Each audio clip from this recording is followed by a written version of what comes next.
Hemos llegado ya al módulo número 7 de este curso, donde vamos a comenzar ya a estudiar y a preparar cada uno de los documentos que componen la carpeta para así solicitar el permiso de obra menor.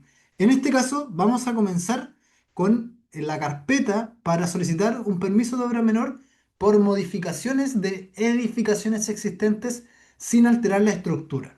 Y para ello, vamos a tomar de caso de estudio los dos primeros proyectos: el proyecto del local de comida, de preparación de comida en el lugar, y el segundo proyecto de preparación de comida y consumo en el local, ¿ya? Entonces vamos a trabajar con estos dos proyectos, estos dos casos de estudios para esta solicitud. Vamos a revisar esta cantidad de documentos, vamos a revisar el formulario de la solicitud del permiso, vamos a revisar la fotocopia de la patente de los profesionales, certificado de informes previos, las especificaciones técnicas y así cada uno de estos documentos que están detallados acá. Vamos a ver, posterior a revisar esta carpeta, yendo y intercalando los dos proyectos, vamos a revisar la carpeta del expediente del tercer proyecto, ¿ya? Partamos con esto.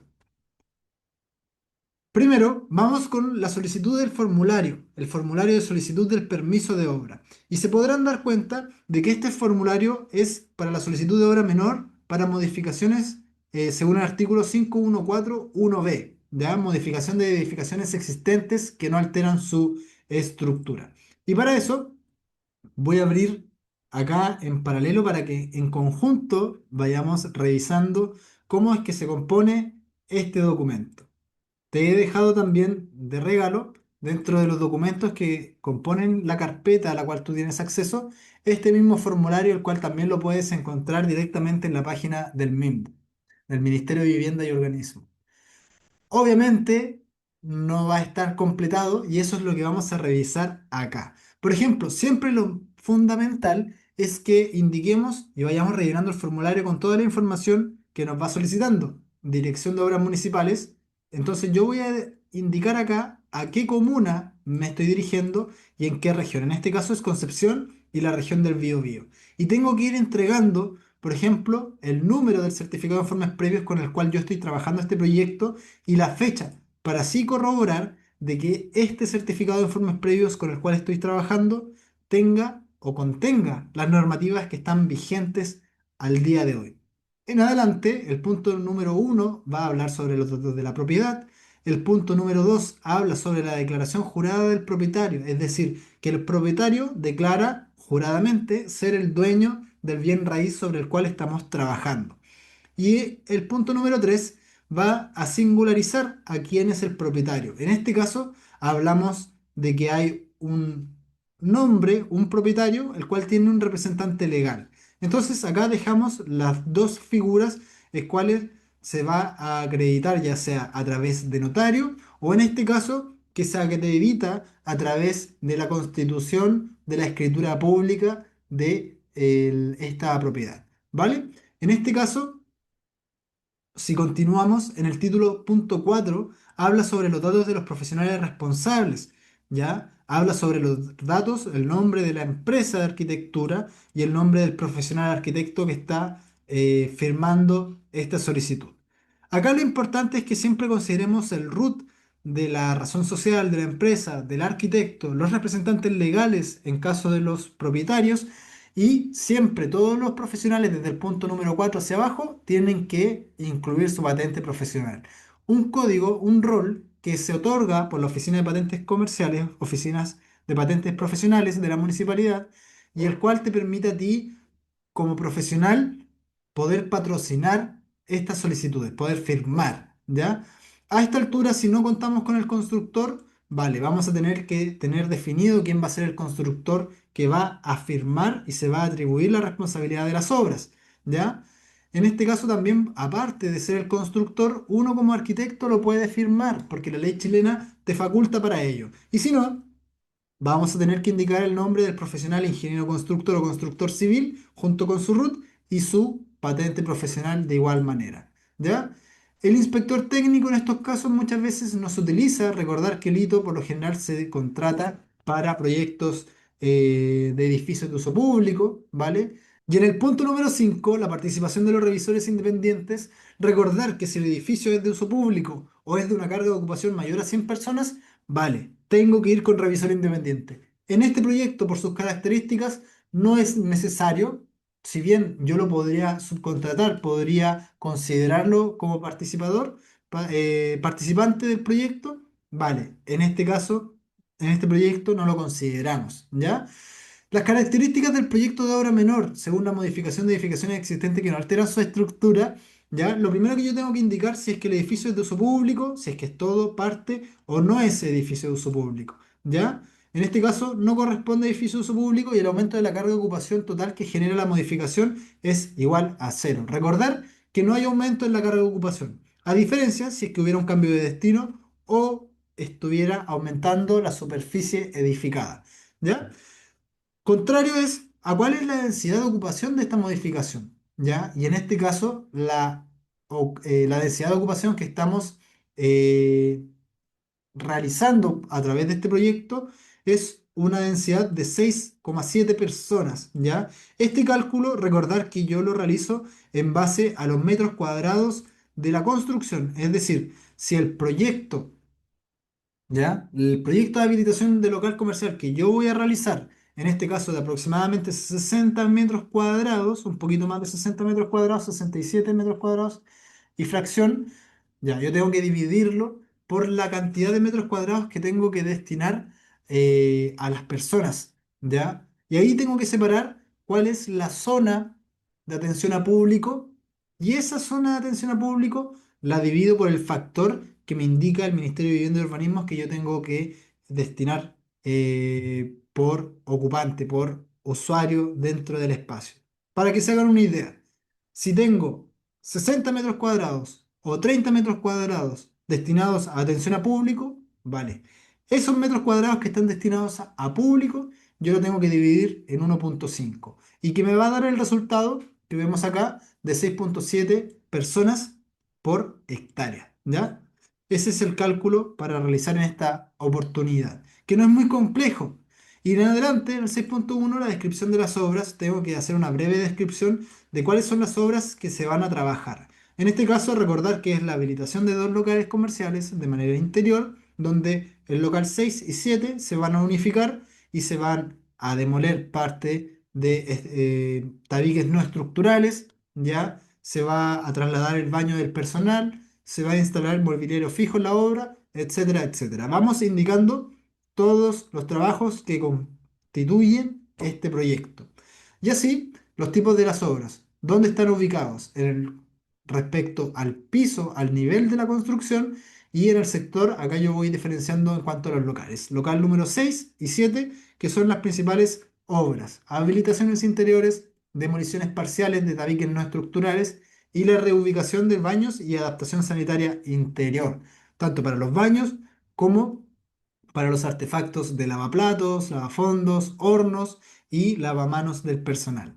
Así es que con esta pequeña información vamos indicando acá en el formulario junto a la información del predio. Por ejemplo, ¿cuál es la superficie total del predio? En este caso son 11.410 metros cuadrados, ¿ya? Acá se van dando cuenta de que no estamos trabajando solo con el local en particular, sino tenemos que considerar las obras que se van a hacer en el local, pero siempre considerando el macro lote o esta propiedad general, ¿ya? Protecciones oficiales, acá las declaramos que no hay. En caso de que sí, probablemente van a estar especificadas en el certificado de informes previos y así de esta manera vamos a poder indicar si es que estamos frente a un monumento nacional o frente a un santuario de la naturaleza o cualquier otro, ¿ya? El punto 6,4 habla sobre la forma de dar cumplimiento al artículo 70 de la Ley General de Urbanismo y Construcciones y que habla sobre el aporte al espacio público. En este caso, como no hay incremento en la carga de ocupación y no hay aumento en la superficie edificada, vale, no hay un aumento o un porcentaje de cesión que debamos cancelar por cálculo de aporte al espacio público. Así que en este caso no aplica esta ley, lo dejamos nada más en blanco. Y en el punto número 7 tenemos que indicar cuáles son los permisos originales. Se recuerdan que cuando estuvimos leyendo la parte de la planimetría original, nos encontramos con que teníamos un permiso del edificio original, el cual tuvo ampliaciones y probablemente tuvo alteraciones, ampliaciones u otras solicitudes similares. Y en ese caso, yo tengo que indicar en este punto cuál es el número de ese permiso original y cuál es el número de los permisos posteriores, ¿ya? La fecha y el tipo de recepción que tuvo cada uno de esos permisos, si es que fue recepción total o fue recepción parcial y en conjunto con la superficie en metros cuadrados que se recepcionaron. ¿Ok? Con esto yo tengo claridad y dejo en claro la declaración de que, vale, el edificio que yo estoy trabajando cuenta con recepción final y ahora lo que estamos haciendo es habilitarla, adaptarla para su nuevo funcionamiento, su nuevo uso. Los antecedentes que voy a dejar en este adjunto van a ser, como hemos revisado, la patente de los profesionales responsables, el certificado de informes previos que sea vigente, la declaración simple del profesional competente que proyectó las obras, ¿ya? La declaración del profesional que indique que está normativamente dentro de los marcos regulatorios y que se da cumplimiento a través del proyecto a las normativas vigentes actualmente, ¿ya? Tanto para las obras y tanto que se cuidaran las especificaciones técnicas que se realizaron. También vamos a adjuntar el certificado de avalúo fiscal vigente, que sea el detallado del predio. No nos sirve un certificado de avalúo fiscal que sea simple, ni tampoco nos sirve el certificado de avalúo fiscal del local nada más. Tiene que ser el detallado del predio, ¿vale? Junto con ello tenemos que acompañarlo de los croquis, de la planimetría necesaria, ¿vale? Y de todos los planos pertinentes para indicar las obras de modificación al interior de esta edificación. Hasta este punto habremos completado toda la información de este formulario de solicitud que aplica para las obras que modifican las edificaciones existentes y que no alteran su estructura. ¿Ya? En este formulario no hay aumento de la superficie edificada, solo modificaciones interiores de tabiques no estructurales, revestimientos e instalaciones. De esta manera, habremos completado esta primera etapa que tiene que ver con completar, rellenar el formulario de la solicitud para este permiso de obra menor.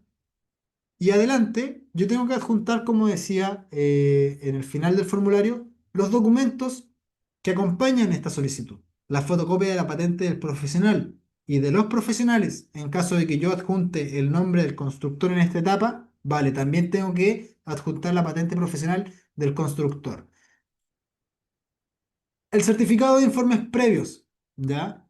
Este documento me va a indicar a mí qué cosas puedo hacer, qué cosas no puedo hacer, y si bien estas normativas serían más aplicables en un permiso de obra nueva o en un permiso de ampliación para entender las normas urbanas, vale, yo acá tengo que irme directamente a entender si es que el destino que se está proponiendo es pertinente y es permitido por el plan regulador comunal. ¿Ok? Un certificado de informes previos tiene esta apariencia, por lo general, ¿vale? Va variando va teniendo ciertos matices dependiendo de la municipalidad donde lo estamos tramitando, pero en síntesis va a contener esta estructura. Del costado derecho superior yo tengo que siempre extraer la información del número de certificado y la fecha. ¿Se acuerdan que fue parte de la información con la que comenzamos en el formulario anterior de solicitud del permiso? ¿Ya? Y en adelante me va a indicar si es que estamos en una zona urbana o en una zona rural. La identificación de la propiedad va a indicarme qué calle es, dónde es el sector y si es que hay resoluciones específicas o normativas específicas. También me va a indicar los perfiles viales, ¿ya? Por ejemplo, cuál es la distancia entre la línea oficial respecto a la solera o a la faja de la vía, ¿ya? 2,5 metros sería el ancho, en este caso, de la acera, y así se vería en cada una de las calles que va enfrentando. En este caso, por una avenida, por el otro, avenida. Recordar que estábamos en un terreno de esquina, propiamente tal. Y luego vamos a encontrarnos con la información referida a las características de la urbanización, ¿ya? Las normas urbanas que aplican a este terreno. Los distintos decretos Y si es que vamos a tener son notas generales que por lo general indica la Dirección de Obras Municipales respecto a los predios en particular. Acá hay un caso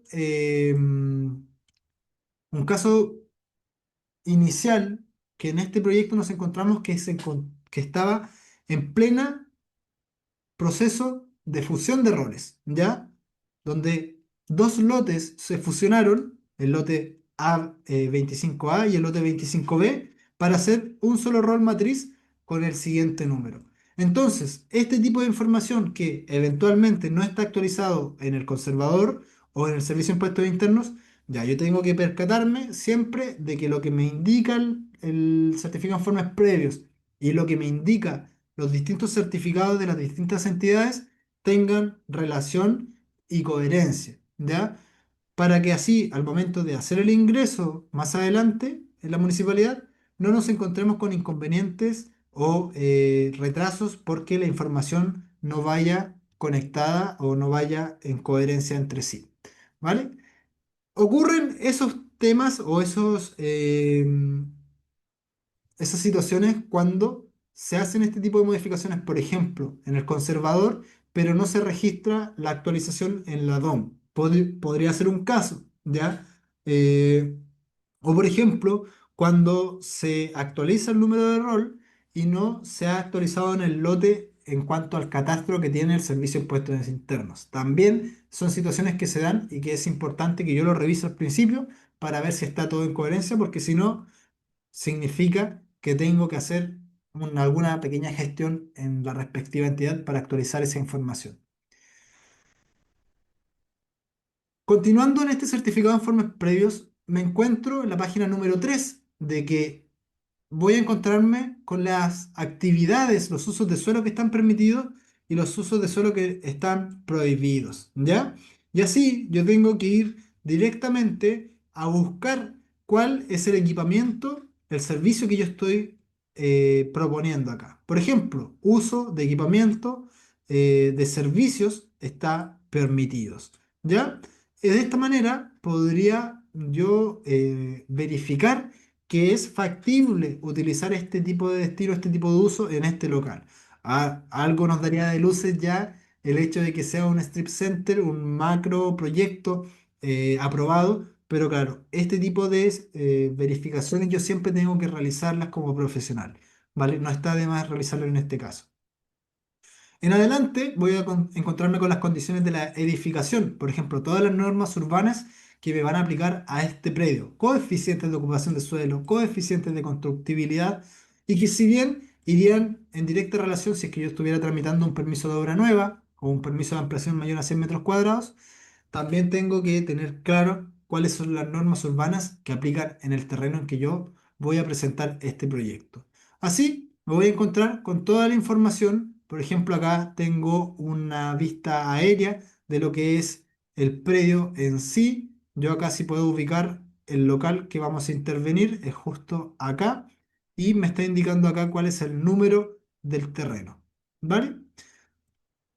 Dicho esto, vale, habré completado la información de revisar cuál es el terreno, cuáles son las normas que aplican. Acá me puedo encontrar con circulares, por ejemplo, de la Dirección de Vialidad, donde este proyecto se encuentra emplazado en un lugar donde se están haciendo reposición y remodelaciones en el espacio público y que probablemente va a alterar parte de la accesibilidad y parte de la forma de acceder a este terreno.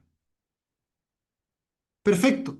Ya hemos revisado el certificado de informes previos. Ya pudimos ver que desde el punto de vista normativo urbano y desde el punto de vista de la planificación territorial es viable este proyecto o el destino que se está proponiendo.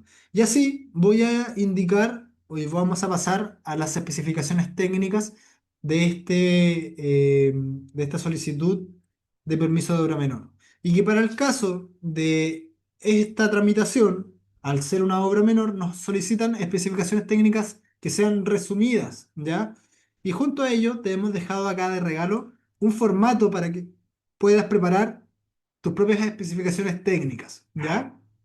En base a este proyecto de habilitación de local comercial. Si bien estas especificaciones no son tan resumidas como podrías ver en otros proyectos, sí considera bastantes aspectos generales. Por ejemplo, las demoliciones y retiro de los elementos existentes, los pavimentos, los muros y revestimientos.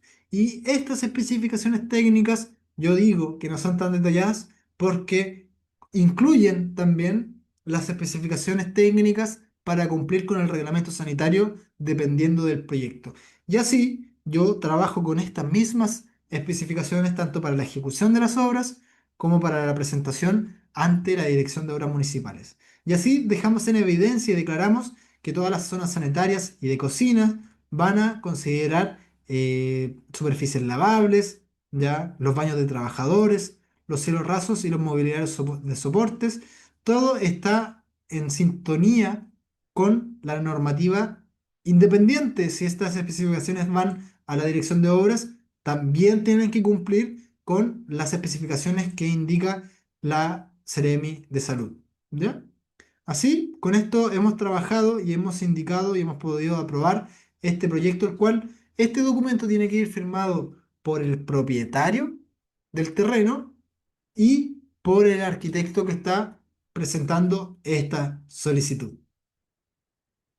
Junto con las especificaciones técnicas dentro de este expediente, yo tengo que indicar también, tengo que adjuntar el certificado de avalúo fiscal detallado, que esté vigente, ¿ya? Este documento, para que sea el detallado, puede solicitar a través de la plataforma del Servicio de Impuestos Internos, ¿ya? Pero en ese caso, siempre tiene que ser solicitado y acceder a través de la clave única del propietario, porque de otra manera no va a aparecer la opción de obtener el certificado de avalúo fiscal detallado. Solo van a aparecer los certificados simples y de periodos anteriores. ¿Ya? Entonces, si por alguna razón, cuando vayan a solicitar este certificado de avalúo fiscal detallado, no te da la opción en la plataforma, es porque estás accediendo con un usuario o una clave única donde no es el propietario. Por eso no aparece. ¿Vale? Entonces, en este certificado, ¿y por qué es tan importante que sea el detallado y no el simple y no el de periodos anteriores? Porque punto número uno, tiene que ser vigente la fecha de la solicitud, tiene que estar vigente la avalúo a esta fecha. Y segundo, tiene que detallar y diferenciar cuál es el avalúo de las construcciones versus el avalúo del terreno. Porque nosotros necesitamos trabajar solo con el avalúo del terreno. ¿Ya? Aquí aparece avalúo de terreno propio versus el avalúo de las construcciones. ¿Ok? Con esta información yo la voy adjuntando al expediente municipal. Aquí tengo el certificado de destino y este certificado de destino yo les recomiendo siempre solicitarlo desde el principio en conjunto con el certificado de informaciones previas. ¿Ya? El certificado de informaciones previas tengo que solicitarlo al comienzo en conjunto con el certificado de destino para poder así revisar si es que es favorable el destino que uno está proponiendo. En este caso, vamos a darnos cuenta de que en un principio, cuando se solicitó este certificado, con el giro a ejercer actividad de restaurante y servicio móvil de comida, pizzería y bar, vale. Nosotros más abajo vamos a encontrarnos con el informe, porque este certificado te lo entrega la DOM, y dice, zona del plan regulador comunal en la cual se emplaza el local. ¿Ya? Nos indica a qué zonificación del plan regulador estamos emplazados.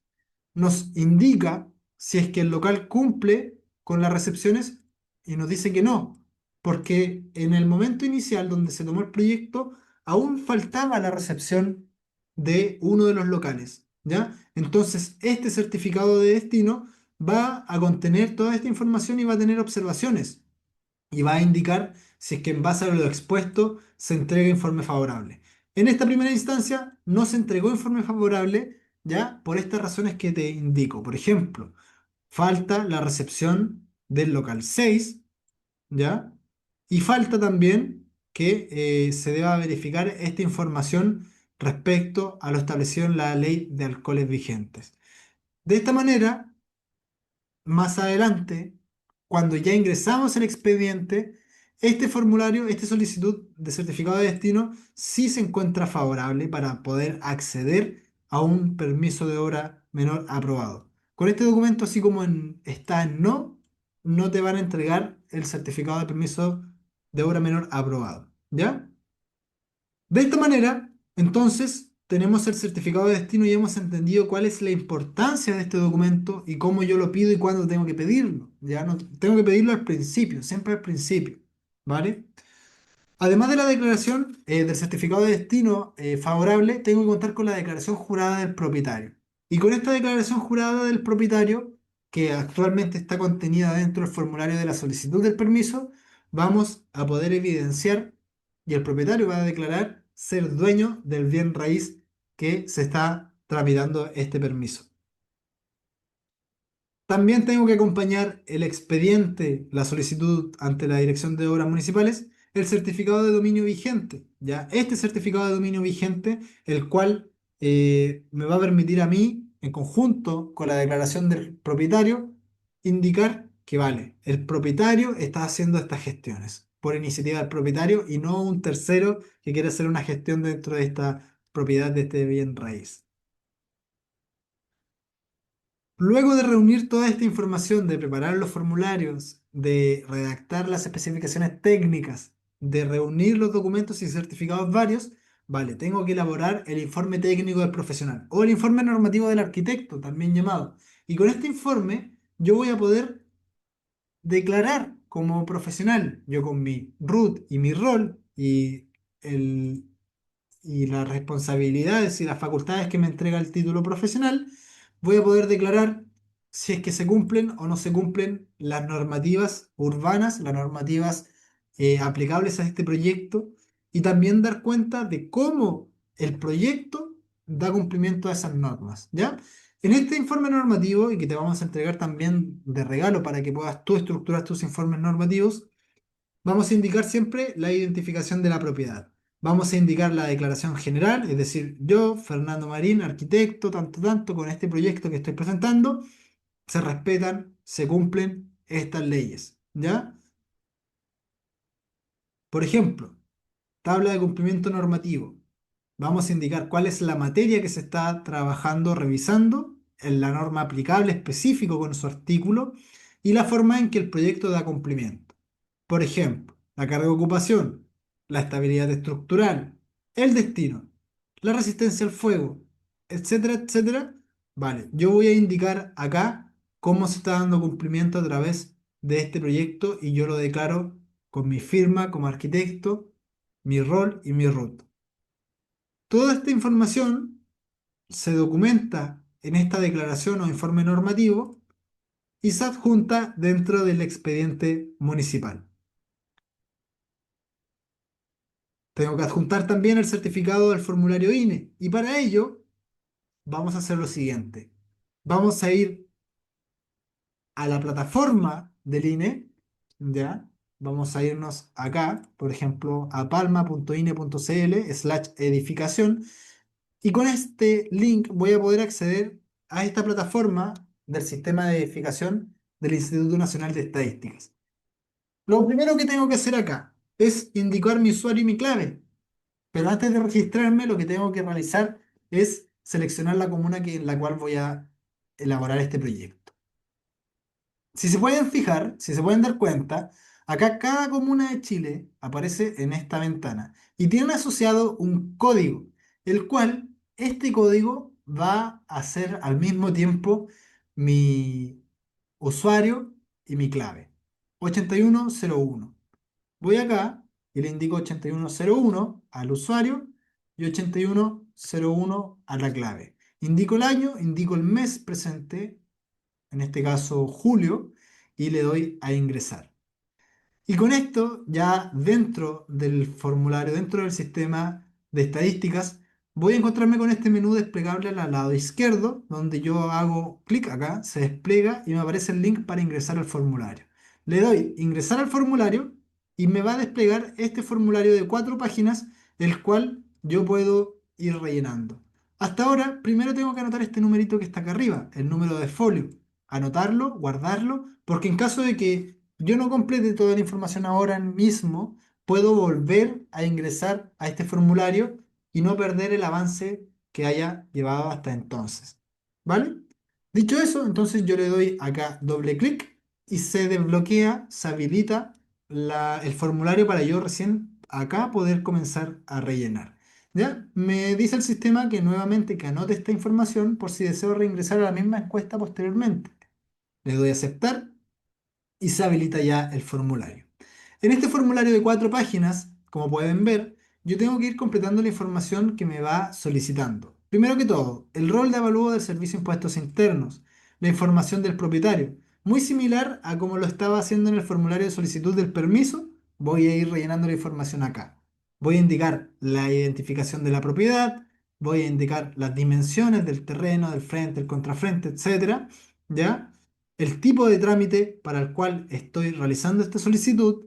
Voy a indicar acá si es que el trabajo va a ser por etapas, cuántas son las cantidades de unidades de dominio exclusivo y la superficie a construir. Toda esta información yo la voy a ir rellenando acá y voy a ir indicando cuál es el número del permiso que se reemplaza. Así, de esta manera, voy a poder ir avanzando en este formulario. Le puedo dar página siguiente acá o guardar la información que llevo hasta ahora y el sistema solo me va a avisar también de que en naranjo destacó cuál es la información obligatoria que tengo que incluir y que me estaría faltando. ¿Ya? Entonces en naranjo está lo que es importante, sí o sí tengo que ingresar, ¿vale? Voy a la página 2, puedo indicar acá a qué leyes estoy acogiéndome o dejar sin información también es válido. Y en adelante, en el punto número 5 voy a indicar cuáles son la dotación de la infraestructura de urbanización. Si es que el alcantarillado es de red pública o de sistema privado, si es que el agua asimismo es de red pública o sistema individual. Y voy a tener que irlo indicando en cada uno de los puntos que me va preguntando el formulario. Recordar que acá se hace en base al local que estamos trabajando, ¿ya? Esa es la información que acá me están pidiendo. Destino, clasificación y categoría, ¿vale? Vamos a tener que indicar acá cuál es el código de destino. Recordar que no hay zonas habitables en el sentido, por ejemplo, estamos principalmente en cocina, en baño. Hay una zona de atención a público donde el público, el cliente puede consumir dentro del local. Entonces tengo que ir indicando acá, vale, según los locales habitables, código 1, por ejemplo, vamos a tener que también indicar la clasificación de la estructura según la clasificación MIMBU. En este caso, la clasificación de la estructura es de acero, ya del proyecto original. Más bien, nosotros no la intervenimos por la solicitud que estamos realizando de modificaciones sin alterar la estructura, pero sí es importante que lo dejemos declarado acá. ¿Ya? El número de pisos, la clasificación según la estructura, clasificación A en este caso. Vamos a indicar la superficie a construir, que sería cero, porque no hay un aumento en la superficie, y la cantidad de locales habitables solo por unidad. Esto aplica solo para viviendas, recordar. ¿Ya? Luego me vuelve a preguntar acá abajo cuál es la información y el código según el tipo de cantidad de locales habitables, pero acá es importante que consideremos que la información se debe separar por clasificación estructural y por nivel. Por ejemplo, si yo estoy trabajando en 2 niveles con 2 materialidades distintas, vale, acá arriba los hago todo en una fila y en el segundo cuadro los tengo que dividir en 2 filas. ¿Correcto? Entonces, vamos adelante. Vuelve a avisarme el sistema de que me falta información por completar. Ya lo va a destacar en naranjo cuáles los campos obligatorios que yo tengo que rellenar, pero me permite seguir avanzando. Y que para este caso, para que podamos revisar todo el formulario, lo importante acá es entender, por ejemplo, que en el título 7, respecto a los muros, cerramientos, divisiones interiores, me va a preguntar el formulario qué materiales se están utilizando principalmente. Yo lo voy a indicar en porcentajes, por ejemplo, y recordar que el formulario me permite trabajar hasta con 5 destinos distintos. Por ejemplo, destino comercial, destino residencial, destino de bodega, etcétera. Vale, podría ser distintos destinos y yo tengo que irlo indicando acá. Como en este proyecto se trabaja con un solo destino, vamos a ocupar solo una columna y le voy a entregar así, por ejemplo, si es que es en hormigón el 50%, y en ladrillo máquina el otro 50% lo voy a ir rellenando en este formulario. Y así para las divisiones interiores, para la cubierta y para los pavimentos. ¿Ya? Ventanas y puertas las voy a indicar con una cruz si es que son maderas puertas de madera de panel o puertas de madera tablereadas, y si es que son ventanas de aluminio, ventanas de madera o ventanas de PVC en referencia a sus marcos. ¿Ya? Con toda esta información llego a la página 4, termino de indicar qué tipo de artefactos y accesorios son los que se están utilizando y qué tipo de instalaciones, además de las instalaciones básicas, son las con las cuales contamos. Por ejemplo, en este caso, aire acondicionado sería una de las instalaciones que tenemos que adjuntar e indicar acá que se están utilizando. Nombre del constructor y empresa. Vale, vamos a indicar el nombre del profesional o el nombre de la razón social si es que es empresa. Y más abajo los datos del proyectista, del arquitecto o el ingeniero que están patrocinando este proyecto. Con toda esta información que hemos completado hasta ahora, ¿vale? Corresponde que yo indique guardar esta información, validar y enviar. Y así, una vez que envíe esta información, se va a habilitar la descarga de un certificado. Y este certificado es el que podemos ver acá, el certificado de ingreso del formulario único de edificación. Que quiere decir que este certificado me lo entregan cuando yo subo la información a través del formulario. Porque así, con este certificado, se evidencia que completamos este documento y así el revisor de la Dirección de Obras Municipales, a través del número de folio, puede contrastar la información entre lo que yo declaré en este formulario y versus lo que estoy presentando en la carpeta municipal, con todos sus documentos, ¿ya? ¿Qué más tenemos que revisar acá? Y bueno, comentarte que parte de esta documentación que hemos estado revisando es parte de lo que es el formulario de solicitud de los dos locales comerciales de comida que hemos revisado al principio, ya que tienen características similares, pero que a través de esta documentación hemos ido revisando. ¿Vale? Hasta este punto, el presupuesto informativo es lo que nos queda revisar. Así, con este presupuesto informativo, que es parte de la documentación que tenemos que adjuntar dentro de nuestra carpeta municipal, vamos a encontrarnos con esta planilla que va a indicar la identificación del proyecto, va a indicar un presupuesto informativo de las obras que se van a realizar. Por ejemplo, en este caso, que habla sobre la habilitación del local 11, que chido, que es este de comida mexicana, ¿vale? Vamos a indicar cuáles fueron el presupuesto de las obras que se realizaron. Y nos vamos a encontrar acá con la instalación de las faenas, las obras de construcción, la obra gruesa, es decir, la construcción de este tabique que va a separar la zona de atención a público con la zona de la cocina. Toda esta información yo la voy indicando acá. Y voy a obtener este presupuesto estimativo, el cual tiene que ir firmado por el propietario del terreno, ya, de la propiedad, y el arquitecto. Con esta información y con los costos informativos del proyecto, la Dirección de Obras Municipales va a calcular un porcentaje del pago de derechos, ¿ya? Acá podría ser una recomendación siempre de trabajar con valores un poquito más bajos del mercado, podría ser mi recomendación. Así podemos bajar un poquito también cuánto va a ser el pago de derechos que va a tener que cancelar, en este caso, el mandante.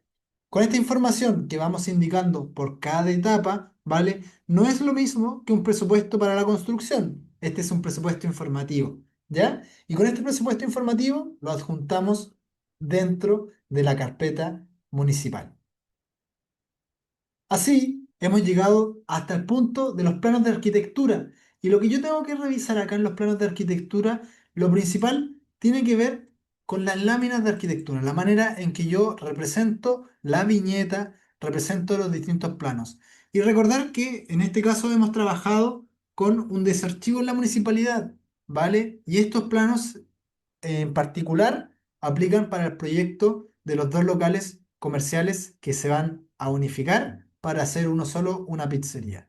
¿Vale? Yo me encuentro acá con el emplazamiento general, la planimetría de emplazamiento general, un cuadro de superficies que he extraído del desarchivo, ¿vale? El cuadro urbanístico con la zona y las normas urbanas y los cuadros de superficie con los permisos, recepciones anteriores, ¿ya? Nuestro plano de ubicación sin escala, es esquemático, y una planta de arquitectura general, en este caso no del emplazamiento completo, no de todo el lote, sino que solo del edificio que se va a trabajar, que sería este edificio de acá, edificio letra A, ¿vale?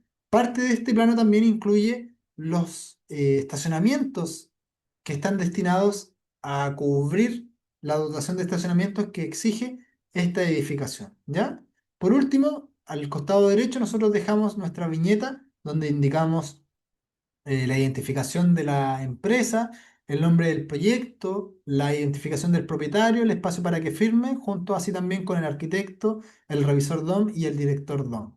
¿Vale? El contenido de la lámina y la indicación de las escalas y el norte.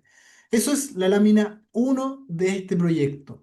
La lámina 2 de arquitectura de este proyecto va a contener la planta de arquitectura 1.50 ya del local y va a contener y va a mostrar también parte de los locales aledaños. En este caso, hemos escogido esta lámina de arquitectura para representar la importancia de ubicar el local con sus accesos y también indicar y declarar, graficar dónde está el estacionamiento universal. Y así poder luego en la planta de accesibilidad universal trazar cuál va a ser la ruta accesible, cuáles van a ser las vías de acceso y las vías de escape. En la lámina 3 de arquitectura nos vamos a encontrar con los cortes, un corte transversal, ¿ya? En este caso cortamos el local a lo largo, podemos encontrar el acceso al lado derecho y la parte posterior al lado izquierdo. En naranjo he graficado acá qué parte del muro que divide los dos locales se va a demoler. Por ejemplo, aquí se puede ver cómo toda esta parte del muro se demuele y también se demuele y se deja un vano para la circulación interior de los trabajadores.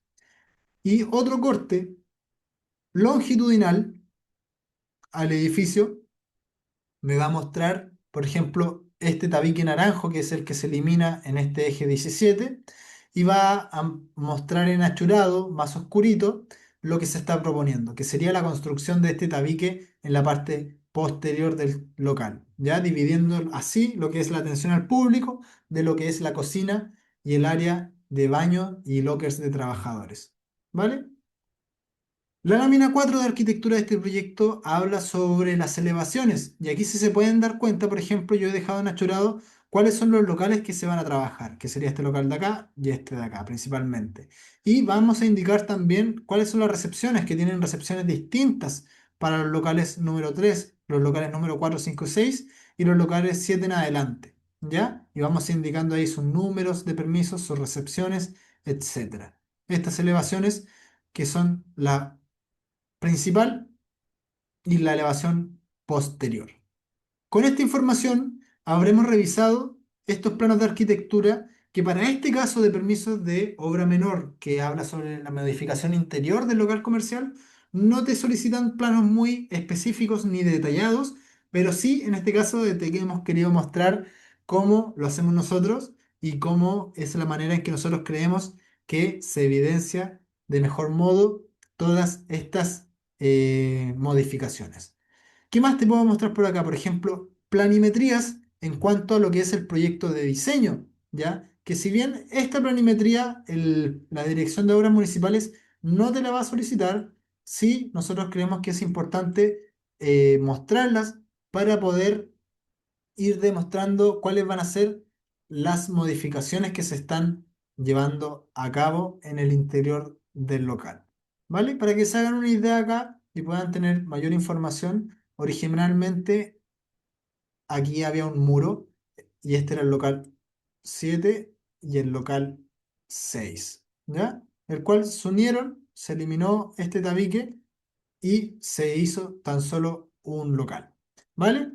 Entonces, de esa manera, hasta este punto, habremos eh, revisado lo que es la planimetría de la arquitectura y nos quedaría revisar cómo es la planta de accesibilidad universal. Y acá me voy a ir al local de comida mexicana, donde te voy a mostrar, por ejemplo, cómo es esta planta de accesibilidad universal en este caso.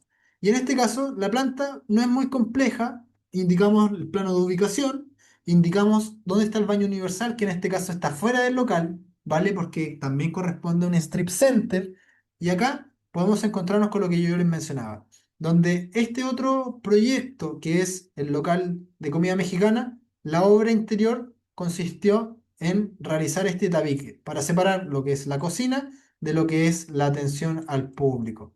Pero en este caso estamos revisando lo que tiene que ver con la accesibilidad universal. Y yo tengo que mostrar acá claramente cómo yo vengo desde afuera, ¿vale? Por la ruta accesible que es original del proyecto, yo le pongo acá original del permiso primitivo, no es que nosotros estemos trazando esta ruta accesible, pero sí, desde esta ruta accesible hacia adentro, nosotros indicamos dónde está la ruta accesible, ¿vale? Hasta el local de atención. Recordar que este proyecto no tiene consumo dentro del local, es solo para elaboración y venta, ¿ya? Y así vamos indicando la ruta accesible con estas flechas, vamos indicando los radios de giro, y vamos indicando el mesón de atención accesible, ¿vale? Eso es lo que yo tengo que indicar como mínimo en mi planta de accesibilidad universal. Yo esto lo puedo acompañar de un corte, de una elevación, para ir entregando mayores antecedentes al proyecto. Pero lo importante acá siempre es que yo muestre la ruta accesible inicial, que muestre los radios de giro, que muestre la puerta por donde se accede, ¿ya? Y que muestre también el mesón de atención. Eso es lo importante, ¿ya? Como pueden ver acá en estas iconografías.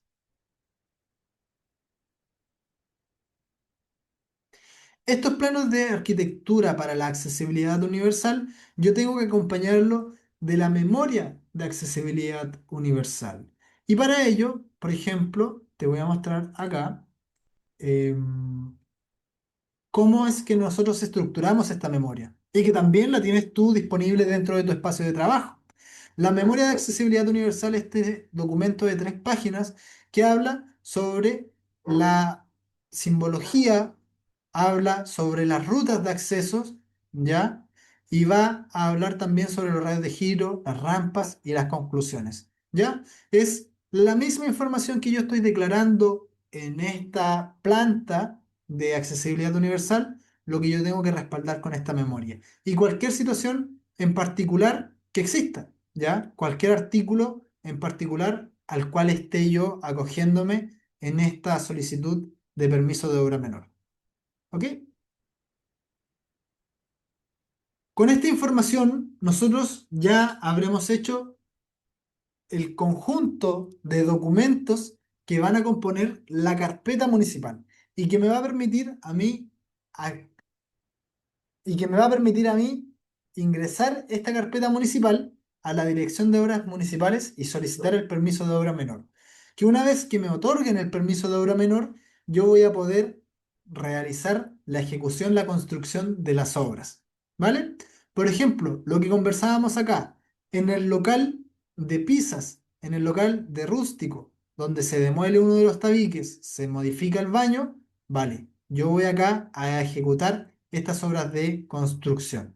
Y voy así ir realizando estas modificaciones, eliminando el tabique, realizando nuevas canalizaciones de electricidad y ejecutando estos nuevos revestimientos de pisos, de muros, de cielos y la ejecución y la construcción también del mobiliario in situ que va a permitir el funcionamiento de este recinto.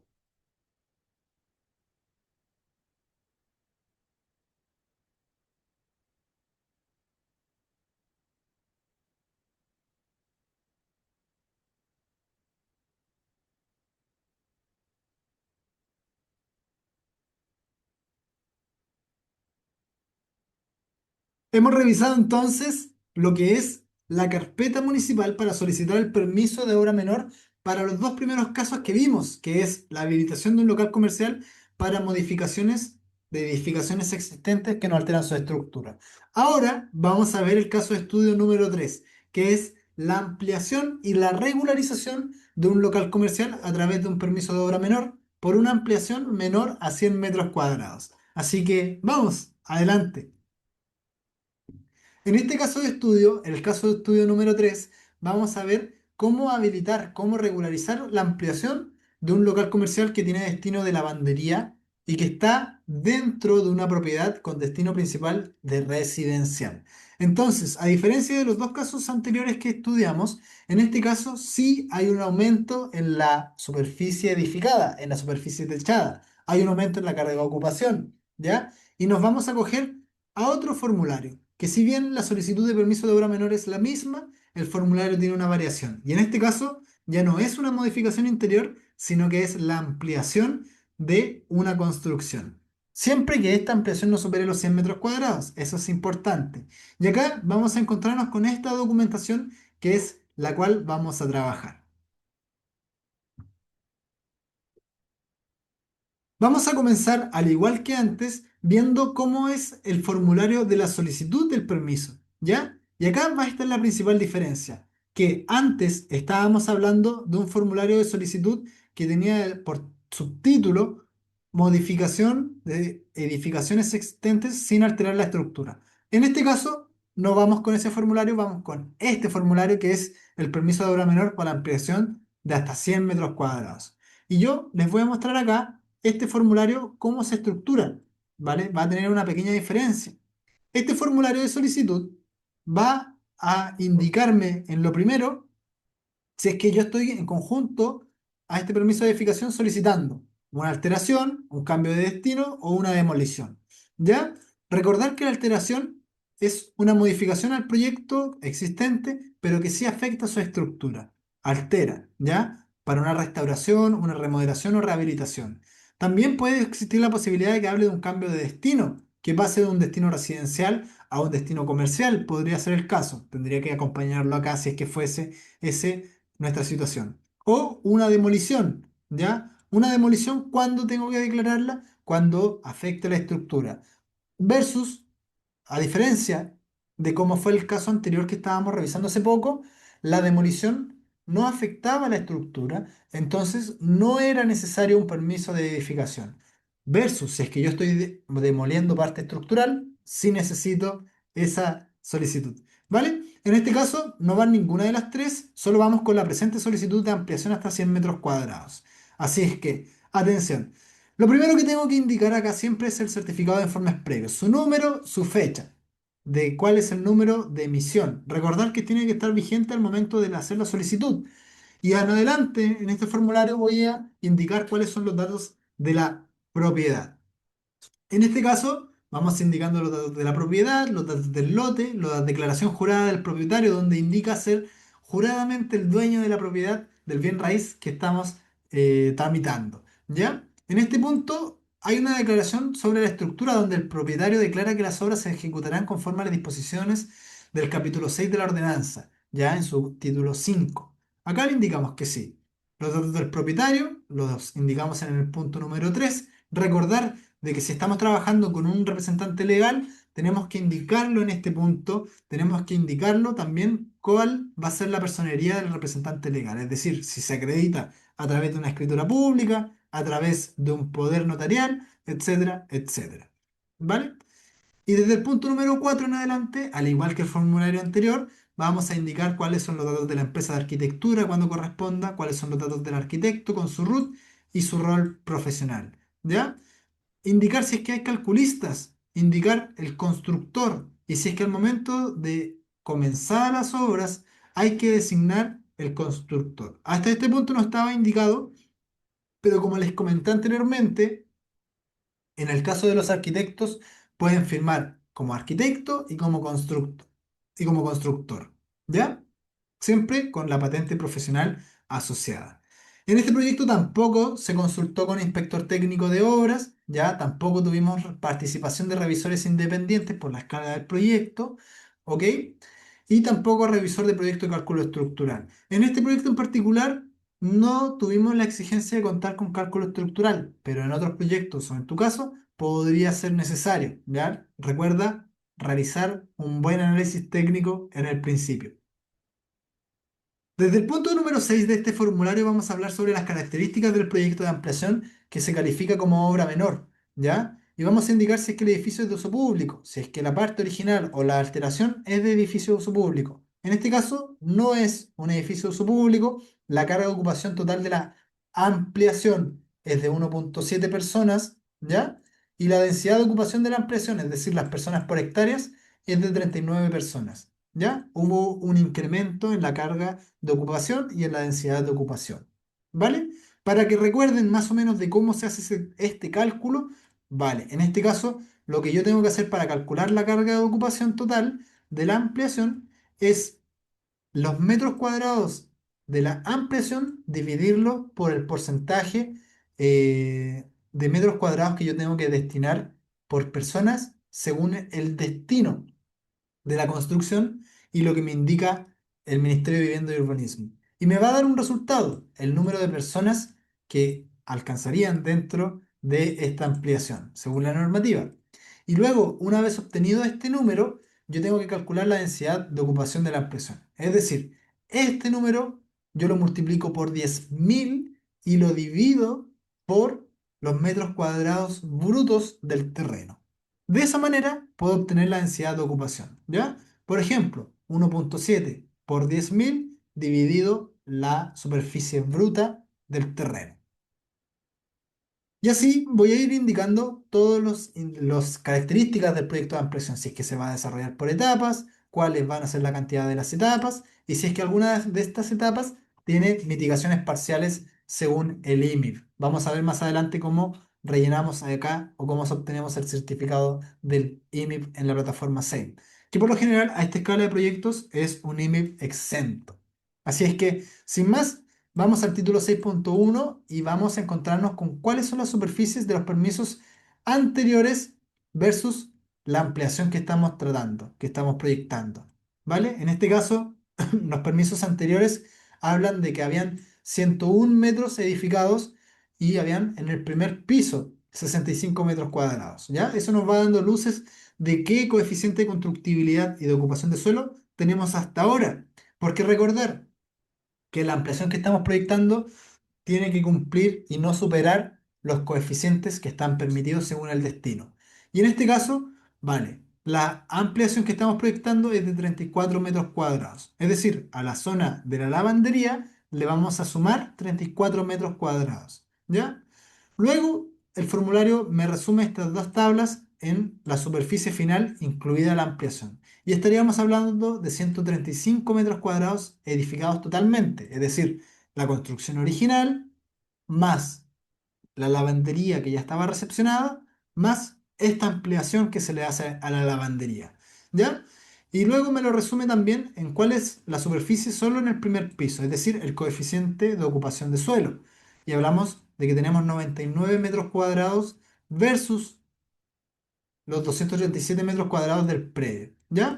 Con estos dos valores yo puedo obtener mi coeficiente de ocupación de suelo y también de constructibilidad y así poder verificar desde ya si es que estamos dentro o fuera de norma. Recordar que esta información se hace en base al certificado de informes previos que vamos a ver a continuación. En este formulario, luego me pide que hable sobre las superficies edificadas en el subterráneo y las superficies edificadas sobre el terreno, por nivel, nivel 1 hacia arriba. Y acá yo voy a ir indicando las superficies útiles, superficies comunes y las superficies totales. Las superficies útiles serían el 100% de las superficies que yo estoy edificando. Las superficies comunes serían las superficies de áreas comunes en copropiedades inmobiliarias. En este caso, como es uno solo el dueño y no corresponde a un condominio, hay áreas comunes igual a cero, ¿ya? Y si trabajamos solo con superficies útiles y superficies totales. Correcto, diferenciado por nivel y totalizado acá abajo 135,66 metros cuadrados. Hasta este punto es súper importante llegar, ¿por qué? Porque en este proyecto evitamos a toda costa hacer un cambio de destino. Porque si hacíamos el cambio de destino de residencial a un equipamiento, las normativas urbanas iban a cambiar, los coeficientes de ocupación de suelo y de constructibilidad iban a reducir, lo que iban a hacer que, por un lado, tuviéramos que hacer el traspaso completo de la propiedad residencial a ser propiedad comercial. Por un lado, que no era viable tampoco por parte del propietario, no era lo que buscaba el propietario. Y por otro lado, ¿qué ocurre si es que realizábamos este cambio de destino? Era inviable realizar la regularización. ¿Por qué? Porque al cambiar el coeficiente de construcción significaba que nosotros estábamos fuera de norma por alrededor de 50 metros cuadrados. Entonces, de esa manera tampoco era viable. ¿Cómo si fue viable regularizar esta lavandería dejando todo con destino residencial? Y más abajo vamos a indicarles cómo lo hicimos. Y fue a través de una DDU especial, de una disposición especial, que habla que yo puedo conservar el destino residencial y un servicio inofensivo, ¿vale? Siempre y cuando el destino residencial sea mayor al 50%. Es decir, yo podría contemplar dentro de esta propiedad un 49% con destino comercial o de equipamiento y conservar el destino residencial, conservando así las normas urbanas que me están exigiendo. ¿Vale? Así, de esta manera podemos regularizar esta lavandería sin tener que descontar o desarmar parte de la construcción. ¿Vale? Entonces, dentro de estas normas urbanas, lo que nos van a solicitar a nosotros va a tener que ver con un destino residencial. ¿Ya? Porque vamos a ver más adelante que el certificado de informes previos diferencia un destino residencial de un destino comercial. Y al destino residencial, por ejemplo, le entrega un coeficiente de ocupación de suelo del 0,60%, del 0,6%, 0,6, un coeficiente versus un destino comercial que te da un coeficiente de ocupación de suelo del 0,4, ¿ya? Perdemos ya el 20% del área que podemos ocupar en el primer nivel. Entonces, esas son parte de las decisiones que vamos tomando durante el desarrollo del proyecto. Y con estas normas urbanas, nosotros con densidad, coeficientes de ocupación, coeficiente de constructibilidad, vamos a ir indicando cuáles fueron los factores en cuanto a los totales de los permisos anteriores, en cuanto a la ampliación que estamos proyectando versus lo que está permitido versus lo que está incluido con la ampliación. Y acá lo importante es que esto de permitido sea coherente con lo que está incluido con la ampliación, que esta última columna no supere los valores permitidos por la columna número 3. ¿Ya?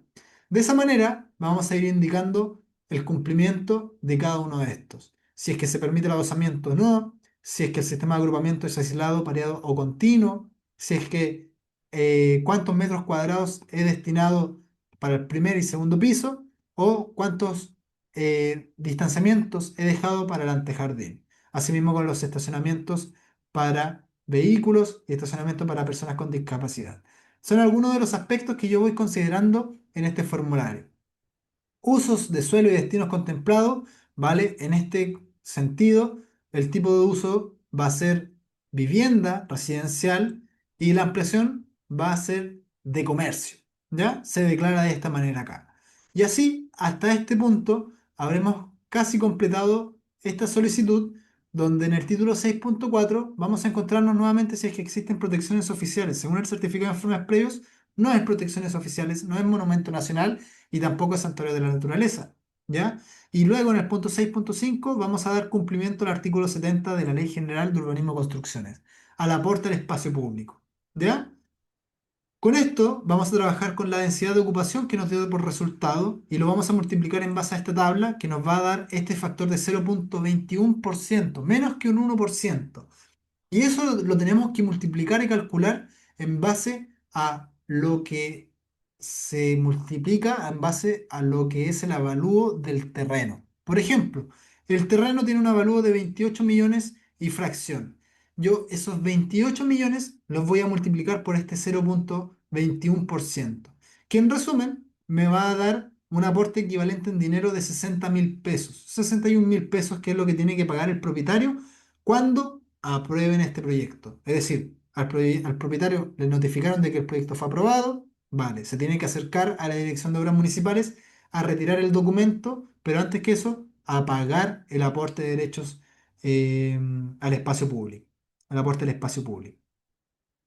Hasta acá habremos calculado lo que es este aporte, hablamos hablado de las disposiciones especiales a las cuales se acoge este proyecto y lo que yo les comentaba antes, ¿ya? Esta disposición especial que habla sobre el artículo 2.1.26 de la ordenanza, que este artículo me va a permitir a mí, ¿ya? Poder tramitar esta solicitud, ¿vale?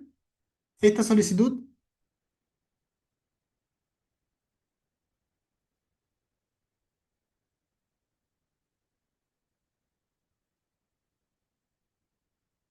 Y en el título 6.11 vamos a encontrarnos con esta disposición especial a la cual nos estamos acogiendo en este proyecto. Acá nosotros podemos acogernos a un DFL2, por ejemplo, a una prohibición del cono de sombras, a una copropiedad inmobiliaria, por decir algo, en este caso nosotros vamos a especificar otro, el artículo 2.1.26 de la ordenanza. Y que este artículo en particular, a través de una DDU aclaratoria de la División de Desarrollo Urbano del Ministerio de Vivienda y Urbanismo, indica de qué manera uno puede realizar un equipamiento, un servicio, un pequeño comercio dentro de una propiedad con destino residencial. ¿Vale? La DDU 338. Y que habla sobre la instalación de viviendas de pequeños comercios o industrias artesanales en el ejercicio de una actividad profesional, proyecto de vivienda nueva o vivienda existente. Entonces, de esa manera, nosotros pudimos conservar los coeficientes de constructibilidad, de ocupación de suelo que nos pedían para destino residencial y aplicarlos a este pequeño comercio o a este pequeño taller artesanal, ¿vale? Que es así como lo categoriza la Ordenanza General de Urbanismo y Construcciones. Autorizaciones especiales de la LGUC no aplican en este caso, ¿vale? El número de unidades totales por destinos es uno, que es vivienda, ¿vale? La clasificación de las construcciones predominantes, recordar que acá, en base a la clasificación de la estructura, en este caso E, por madera, vamos a indicar cuántos metros cuadrados son. Permisos anteriores. En el título número 7, al igual que en el formulario anterior, tenemos que indicar cuáles son los permisos originales, si es que fue obra nueva, si es que fue regularización, ley del mono, y cuáles fueron sus números. Número 38, fecha tanto, el tipo de recepción, si es que fue total o parcial, y la superficie que se recepcionó. De esta manera vamos a poder llevar a cabo esta tramitación y poder indicar cuál es el permiso original y en adelante los permisos y recepciones anteriores que excluyen el original. Algo les comenté que en este proyecto de lavandería estaba la vivienda con su permiso original, que lo podemos ver acá, y la lavandería tenía una ampliación. La ampliación era la lavandería, que ya tenía recepción por ley del mono, ¿vale? Pero ahora los 26, 27 metros cuadrados se hicieron pequeños para la lavandería y fue necesario ampliarlo en 34 metros cuadrados, ¿vale? Toda esa información yo la voy indicando acá. Y por último, en el título 9 voy a indicar los antecedentes que se adjuntan, el listado de documentos, las patentes, los certificados de informes previos, la declaración simple del arquitecto, el certificado de ingreso IMIP en el SEM, el certificado de valor fiscal que sea el detallado, recordar, es súper importante, y los planos de arquitectura, ¿vale? Junto con los planos y memoria de accesibilidad universal cuando corresponda. En este caso, en este proyecto, sí corresponde al ser equipamiento de un pequeño comercio. ¿Vamos? Entonces, hasta este punto habremos completado en totalidad lo que es el formulario de la solicitud de este permiso de obra menor para una ampliación mayor, menor a 100 metros cuadrados. Dentro de este expediente, nuevamente, tengo que incorporar yo la fotocopia de la patente de los profesionales responsables que participan dentro del proyecto. Tengo que indicar el certificado de informes previos que esté vigente a la fecha. Y acá podemos revisar, por ejemplo, lo que yo les menciono, de que hay diferencias en cuanto a las normas urbanas que se van a requerir dependiendo del tipo de proyecto y del tipo de destino. Por ejemplo, ya hemos revisado este tipo de estructuras antes, ver qué instrumentos de planificación territorial son aplicables, ¿vale? ¿Qué normas urbanísticas se aplican? Y por ejemplo, acá yo tengo usos excluidos, industrias, bodegajes y talleres, ¿ya? Son parte de lo que tengo excluido. Sí tengo que permitido residencial y equipamiento.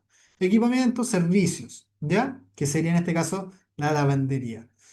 Y cuando voy al coeficiente de ocupación de suelo, me dice que para el caso de las viviendas, los destinos residenciales de viviendas, tienen permitido un coeficiente de 0,6. Es decir, que yo puedo construir hasta un 60% del terreno neto, ¿ya? Pero si es que es vivienda en altura o si es que es otro uso, por ejemplo, si nosotros hubiéramos realizado el cambio de destino, de residencial a comercial a equipamiento, vale, hubiera bajado de un coeficiente de ocupación de suelo de 0,6 a 0,4, lo cual no nos convenía, como comentamos, por dos razones. Porque nos hubiera exigido hacer el cambio completo de la residencia a equipamiento, hubiera dejado de ser residencial, y en segundo lugar, no nos hubiéramos podido ampliar, incluso hubiéramos tenido que desarmar parte de la superficie porque hubiéramos estado pasados en metros cuadrados, ¿ya?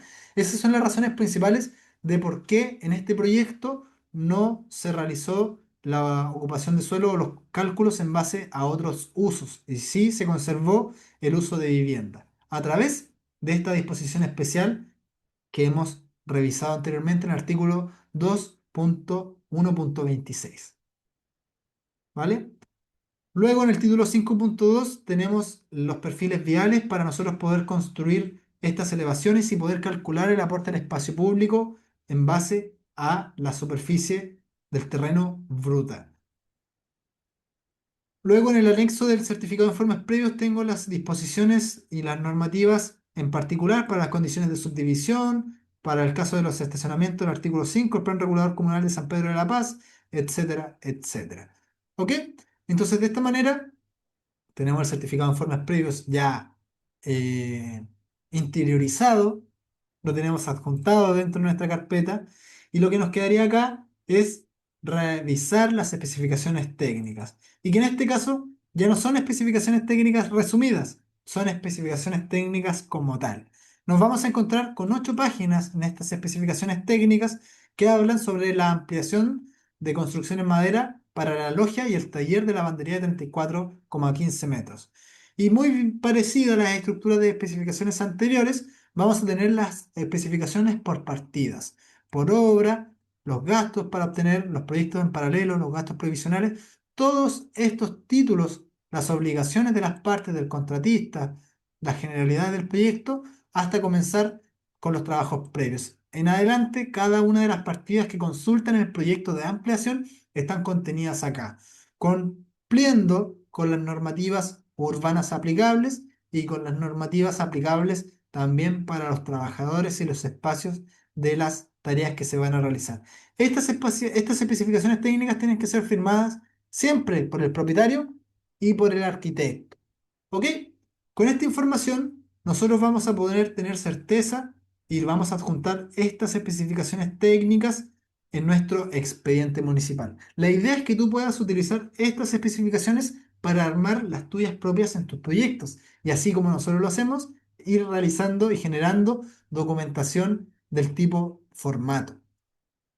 Junto a la documentación que hemos revisado, también tengo que indicar y adjuntar el certificado de valor fiscal detallado, ¿ya? Certificado de valor fiscal tanto del terreno como de las construcciones, por separado, siempre, ¿ya? El certificado de destino, que sea favorable el destino que vamos a consultar, también con la declaración jurada del propietario, que recordemos ahora está contenida dentro del formulario de la solicitud del permiso, ¿ya?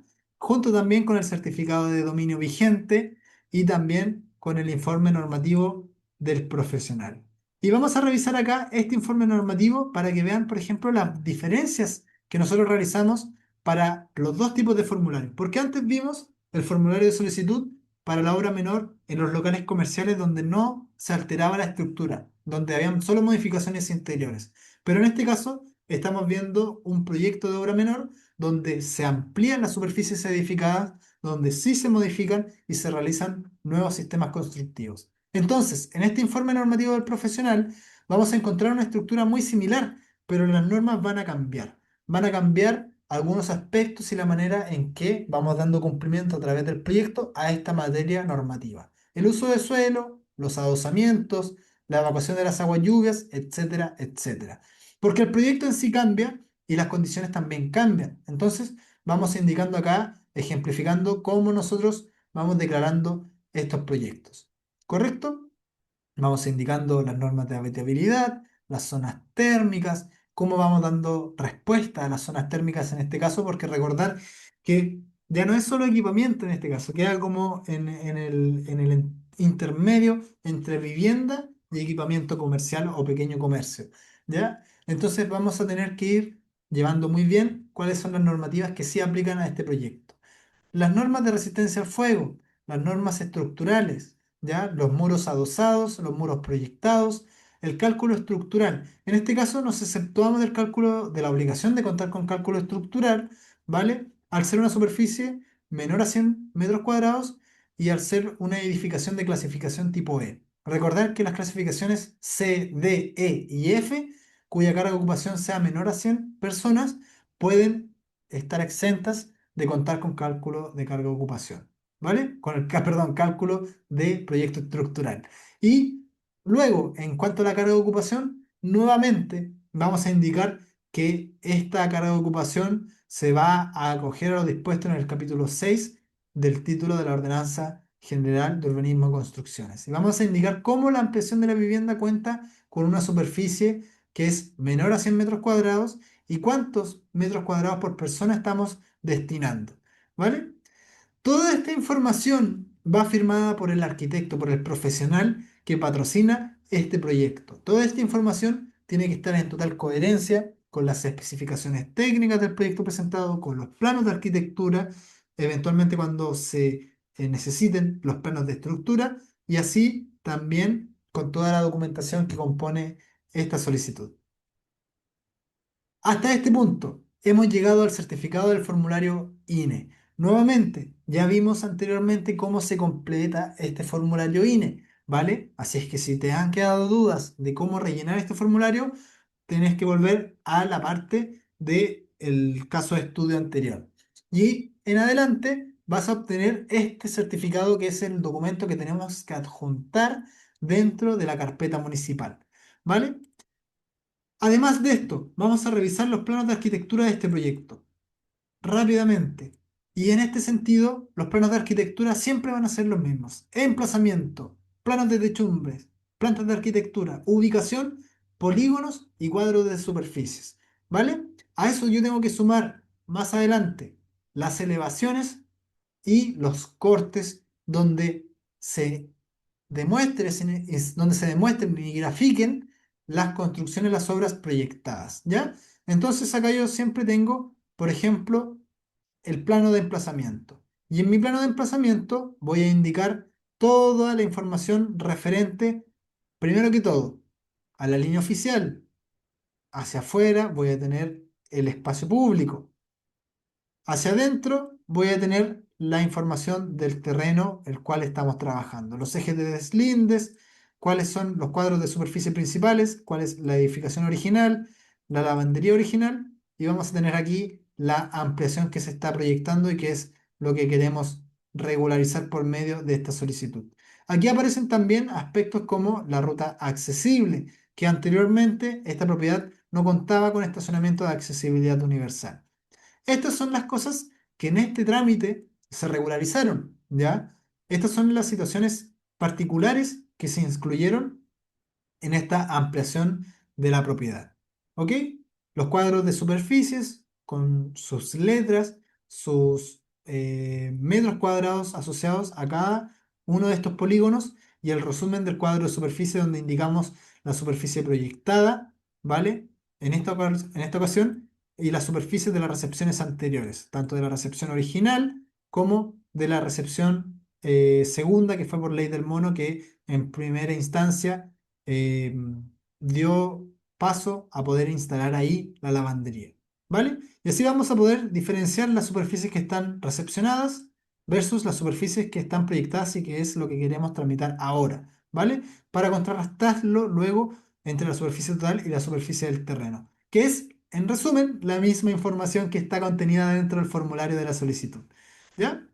Hasta este punto, por ejemplo, si yo voy acá a la planta de arquitectura, me voy a encontrar con lo que les comentaba, por ejemplo, de que esto era la vivienda original, ya, en el primer piso, luego tuvimos la ampliación de esta lavandería, pero ahora lo que necesitamos es regularizar esta ampliación del taller de lavandería y la logia de la casa, ¿vale? A eso, dentro de estas regularizaciones, estamos incluyendo lo que tiene que ver con el estacionamiento de accesibilidad universal con su ruta de accesibilidad universal. Que vamos a ver a continuación también cómo ha sido las láminas de la memoria de accesibilidad universal.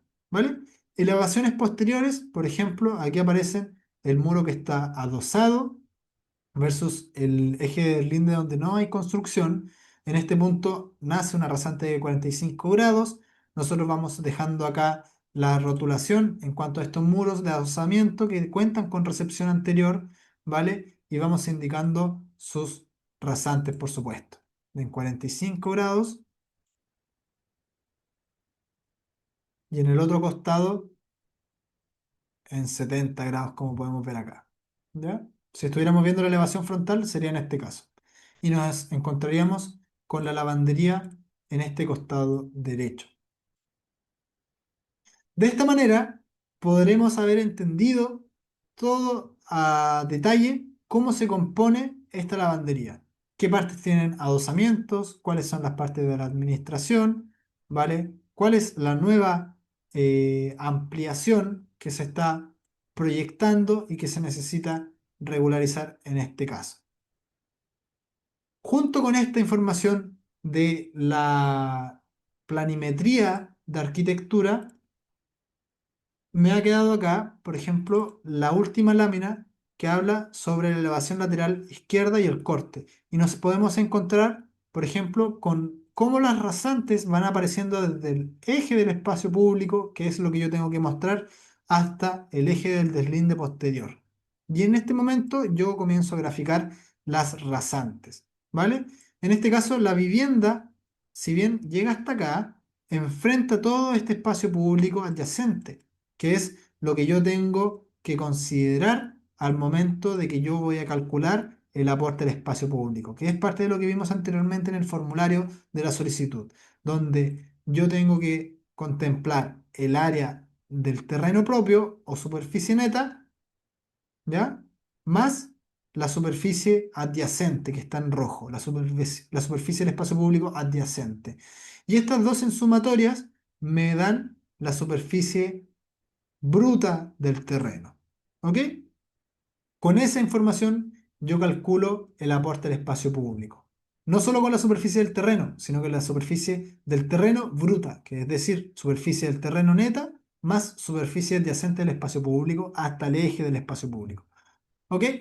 Entonces, ahora, también para que se hagan una idea, esta información y este perfil vial fue construido con la información que nos entrega el certificado de informes previos. No es como que yo haya hecho así como al ojo, ya, aquí está la calzada, aquí está el bandejón central, ¿vale? No, esta información uno la obtiene directamente del certificado de informes previos. Que si yo vuelvo al certificado de informes previos, yo me voy a encontrar con esta información exactamente acá. ¿Vale? Líneas oficiales, Avenida Los Parques, con distancia entre líneas oficiales de 30 metros, ante jardín 3 metros, y nos va indicando, por ejemplo, la doble calzada de 7 metros, la dimensión del bandejón central, las ciclovías, etcétera, aceras, etcétera. ¿Vale? De esa manera uno construye toda la planimetría y en particular ese último punto del perfil vial. Planos de accesibilidad.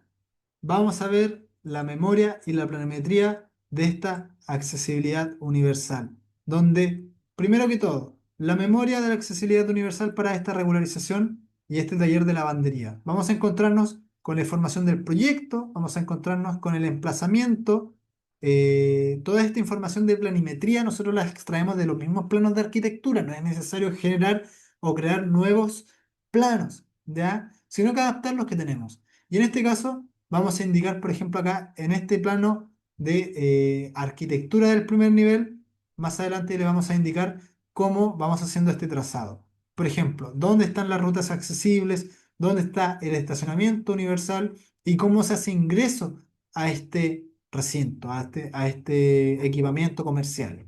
¿Vale? Con esta información nosotros vamos indicando el cumplimiento de cada uno de los artículos, de los radios de giros, de las rampas, de los accesos, de los estacionamientos, para declarar que el proyecto está al día y cumpliendo con la ley de accesibilidad universal, ¿vale? Que es exigible para todos los equipamientos, para todos los comercios, sobre todo edificios de uso público. Acá nosotros hemos incluido un corte donde indica desde el momento de la mesón de atención, cuál es la altura de ese mesón de atención, cuáles son las alturas del recinto, y está principalmente propuesto o graficado acá para demostrar que no hay desniveles. Y si es que los hubieran los desniveles, estos tendrían que estar cubiertos por las rampas de accesibilidad universal y que estas rampas también cumplan con lo que dispone esta ley. ¿Vale? Así que con toda esta información uno arma esta memoria de accesibilidad universal y también prepara la planimetría, donde en esta planimetría es solo una lámina donde tiene la planta y tiene un corte del detalle de accesibilidad universal. ¿Vale?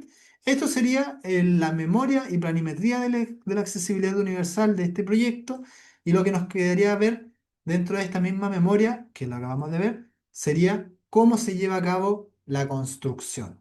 ¿Ok?